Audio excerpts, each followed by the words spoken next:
Why do you think people struggle so much today with accepting themselves about who they are, where they're at in their life? Because I feel like that's one of the biggest things that holds them back from having peace and harmony in relationships. Hmm. Yeah, I think that's a difficult thing to actually break into the awareness of. We're all caught in the movie, like I said. Now you have to break into the awareness and say, oh, I'm not accepting myself. And now how do I start accepting myself? Isn't that so obscure? Like, how do I Yeah. actually start accepting myself? And it's a little bit of work. We have to go within and start to reparent and reprogram. And I think that we're all not accepting ourselves because that's the human condition. We're supposed to be doing this, right? I say something a lot, and it's, you're not doing it wrong. Mm. You're not doing it wrong. What if you were supposed to have all these issues so that you could grow and learn? You can't do it wrong. You're doing it exactly right.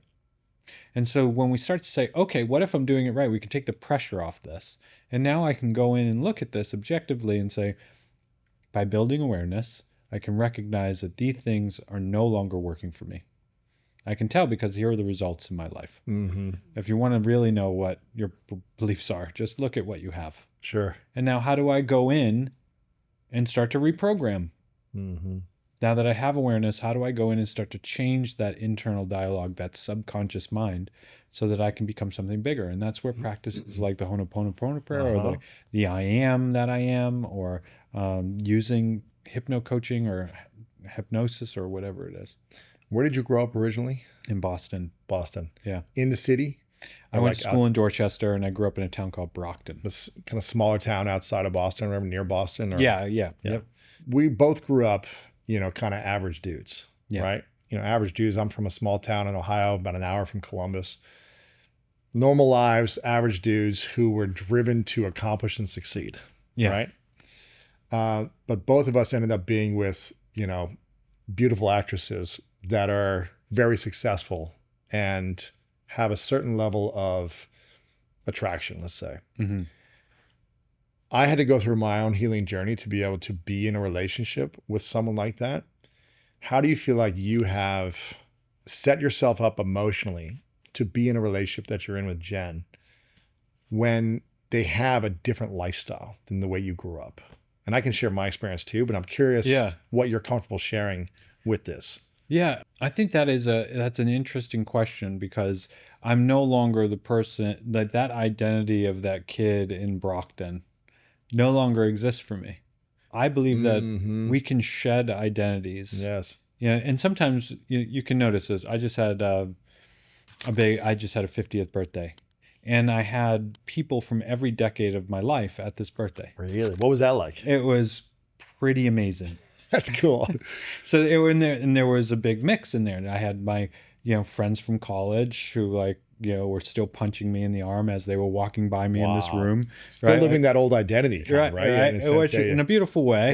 Yeah. And then I had these new friends that I have that are very well known, and everybody got along really well. But what I noticed is that in each of my phases and seasons of my life, I have grown and allowed my identity to shift in a really authentic way. And so by the time that I actually met Jen, there was not this sense of, here is this well-known celebrity. It was more of, oh, this is a human that I'm connecting with. This is a human that I'm connecting with, and it feels good. And I don't have to, and it feels really natural and calm and flows. Not to mention she's incredibly down to earth, and she's just a very wonderful person in that way. But there wasn't this idea of I'm a small town boy and this is some big celebrity star or something. Yeah. So you're like, I'm just connecting with a human being, a soul, exactly right, who's on their own journey. Exactly right. And she makes that very easy. I just feel like so many people struggle in finding that type of connection or that type of love or relationship that feels peaceful and harmonious and safe. And I'm grateful that you and I have found that and created it. It's really creating it, I think. Yep. It's not like it just found it. It's like we were very intentional about who we were going to be. And then once we found or attracted someone who was on a similar frequency, then we just said, hey, let's move forward with this, right? Yeah. It felt more calm, relaxed, effortless. It didn't feel like a chase or not enoughness. It felt like, here's a great alignment and let's just take the next step, right? Yeah. And it just, man, for so long I struggled in doing that. And I see so many people struggling in finding partners that make them feel safe. And the scarier thing, you and I both did this, I see so many people talking about how hard it is to get out of relationships that they know are not right for them. And they've known for years that are not right for them. So if someone watching or listening is in a relationship right now that they feel like something is off, they felt like for months or years, something is not right, how can they get the courage to have the right conversations to see if they should stay together or move on, or if they should, how do they get the courage to actually move on from a relationship they've been stuck in for years? And we both went through this. Yeah. We both lacked the courage when we knew probably this isn't the right thing for us right now. How do you think people can do that? Yeah. What I love about that question is that, people need to start to feel the pain a little bit more. Mm-hmm. Yeah. Because when you're in this, right, you feel as though, one, you start to numb it out, you rationalize, you accept it. This is just the way it is. You feed into those fears of like, oh, it's a lot of work to break up, and then how would we split the house and all those things. And so I want you to feel the pain a little bit more. So if you're feeling this now, imagine if you amplified it and 1 year later, it's even worse. And now 5 years later, it's even worse. And 10 years later, you're stuck in the same predicament, but it's even worse. And now think about your own death. You've died and you're unfulfilled. Now, are you going to allow that to happen? Do you deserve more? Because that's what you're going to wake up one day and that's what's going to happen. Yeah. And so when I work with clients, when I work with people, I get them to visualize the worst case scenario because it's often true. And so now I say, now I help guide people in a sense like, okay, so now think about this solution. Now think about the issue is over. How does it feel? You feel free, right? Yeah. And people light up and they say, I feel good. I feel free. I say, okay, so you have the choice between the two. And you can feel both. You can create both. You can do both. And so which one do you want? Well, I want to feel free. Okay, so what are the next action steps to be able to do that? Well, I need to talk to him. I need to talk to her. Okay, so what's preventing you? Well, I'm afraid to do it. I was like, you're afraid to do it more than you're afraid to live another 10 years in misery or in stuckness or in pain amplified? No. Okay, so now you go do it, because you can either do two things. You can have a resolution or you can make it better. Yeah, that's the thing. It's either go all in, have the courage to talk about making it better. Yeah. Or move on. It's like figure out, or you're going to stay stuck and it's going to be amplified in pain every single year. Right, 100%. But sometimes people need to be reminded of how bad it could get so you break out of this kind of this numbness, this resignation, right? And it's just like, make that thorn in your side a little bit. Because pain is the ultimate driver. It is. More than pleasure. Where the thing that we do most is running from pain. Yeah. It's interesting because if you ask someone who's in that situation, they've been in a challenging relationship that's up and down, or maybe it's a little psychologically abusive, or they're not getting the love they feel they deserve, and they're struggling, and they talk about it weekly, or they're bringing it up, or you just see their energy down, and it's based on the relationship. And when you ask them, if you had a friend who was in this same situation, what would you tell them? Yes. And they're like, get out of this thing. Yeah. But why is it so hard for them to get out of it themselves when they could easily coach someone else? Hey, you're going through this, girlfriend or guy friend, like you shouldn't be in this relationship. Or if you tell them, hey, if you have a child and they are going through this, what would you do? You'd be like, I'd be telling them to get out of this thing as quick as possible. But you won't do that for your inner child. 100%. Why do we as human beings tend to stay in things longer when we know they're not right for us? Because we rationalize based on triggers, right? We make it more complicated than it is. Because there is this chemical in our body, and we say that it's love. And now all of a sudden, you had that good experience, and now you have a bad experience, and the bad experience you start to rationalize but this happened. but I felt so good when. In the beginning, it was different. In the beginning, it was different, and I know I can change them. And then, that's just them. Oh, Right.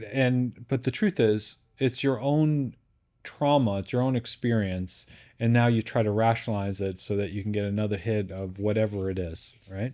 And there is a real thing about being addicted to someone. yes. You can be addicted to someone. Addiction is never about the drug. Right. Addiction is about the issues that drove you to the drug. So when we start to say, are you addicted to someone? Are you addicted to a person? Yes. I mean, love is the most addictive thing ever. So addictive. So how do you know if you're addicted to someone? Well, I've told all my friends and family that we've broken up 5 times, and now I don't mention it when I go see this person. Right. Or if they didn't call me 12 times and reassure me that they still love me, that I'm like in a complete anxious fit. It's interesting because you said love is the most addictive thing. I feel like it's the illusion of love is very addictive if you're wounded, because you think it's love when really it's just out of alignment and you're chasing something to heal a wound, right? It's like you don't really love each other if you can't accept each other. You're absolutely right. And what we can caveat that with is romantic love. Yes. Because chemical love, or something. Chemical love, right? Because everybody wants romance and everybody wants love. Yeah, and we've been kind of love. trained to want that by the movies and everything else. But this is the pharmaceutical in your brain flushing of oxytocin and endorphin love. And this is one of the reasons why when I was starting to date Martha, I made a very conscious decision that I was like, we're not going to have sexual intimacy. We waited many, many months. We spent so much quality time together without any of that happening. And I just wanted to get to know her as a person, as a human being. And I was like, if we took sex off the table, sexual intimacy off the table, do I want to hang out with this person? Yes. Do I want to have 10,000 meals with this person? Do I enjoy their company? Or is this chemical bonding of sex giving me this rush of this illusion of love, which is not real because it's all this chemical rush or this romanticized rush of love, versus, is this person just a good person? Do they accept me? Do they love me for who I am? Can we overcome challenges together? Can we raise a family together? Can we manage money together? Can we deal with in-laws together? Can we, all these things, when life throws challenges our way, are we going to crumble as a unit? Or are we going to come together and thrive? And 100%. I wanted to look at that this time more than, do we feel like we're in love chemically? I wanted to delay that as long as possible. And it has given me so much peace, so much more harmony than everything I did in the past. So I love the friendship courtship. Yeah. To really get to know someone without, putting that bearing on it. Yeah. I love the idea of that. I just think it helped me make a clearer decision based on values-based love versus chemical-based love. I think it's so important. And I don't think I had the ability to do that in my 20s. I couldn't wait that long. I was like, I wasn't disciplined enough. Yeah. And I was chasing that rush, that drug. Yeah. And when you can discipline yourself to say, who is this human being in front of me, the soul connection? And do we align with values, with our vision? Do we have a shared vision? Then you can start going into the romantic stuff even more. I agree. It's so important.